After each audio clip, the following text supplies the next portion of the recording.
দেশ বিদেশের বাছাই করা খবর নিয়ে সর্বদাই সত্য সন্ধানী ই নিউজ ভারত। নমস্কার, ই নিউজ ভারতে আপনাদের সকলকে স্বাগত। শুরু করছি ওয়েদার আপডেট।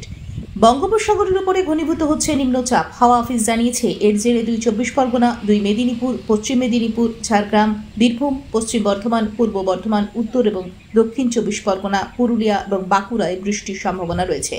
দার্জিলিং, জলপাইগুড়ি এবং আলিপুরদুয়ারেও রয়েছে বৃষ্টির আশঙ্কা।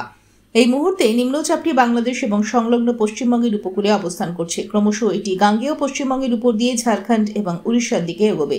আজ দক্ষিণবঙ্গের উপকূলবর্তী অঞ্চলে এবং পশ্চিমের জেলাগুলিতে বৃষ্টি বেশি হবে। সোমবার এবং মঙ্গলবারের মধ্যে ভারী থেকে অতি ভারী বৃষ্টির সম্ভাবনা রয়েছে। উত্তরবঙ্গের উপরের দিকে 5 জেলায় সোমবার থেকে বুধবার পর্যন্ত বিক্ষিপ্তভাবে ভারী বৃষ্টি চলবে। বাংলার উপকূলে মৎস্যজীবীদের জন্য জারি করা হয়েছে সতর্কবার্তা। তাদের সমুদ্রে যেতে নিষেধ করা হয়েছে। মঙ্গলবার পর্যন্ত নিম্নচাপের কারণে সমুদ্র উত্তাল থাকবে, তাই মৎস্যজীবীদের সমুদ্রে যেতে নিষেধ করা হয়েছে। আজ দক্ষিণবঙ্গে দিনভর মেঘলা আকাশ, সঙ্গে বজ্রবিদ্যুৎ সহ হালকা থেকে মাঝারি বৃষ্টির সম্ভাবনা। আজ কলকাতায় প্রধানত মেঘলা আকাশ। কলকাতা ও তার পার্শ্ববর্তী অঞ্চলে দিনের সর্বোচ্চ তাপমাত্রা 31 ডিগ্রি সেলসিয়াস, সর্বনিম্ন 27 ডিগ্রি সেলসিয়াস, অনুভূত তাপমাত্রা 37 ডিগ্রি সেলসিয়াস। বাতাসে আপেক্ষিক আর্দ্রতার পরিমাণ 80%। আজকের বৃষ্টিপাতের পরিমাণ 12.1 মিলিমিটার। ব্যুরো রিপোর্ট, ই নিউজ ভারত।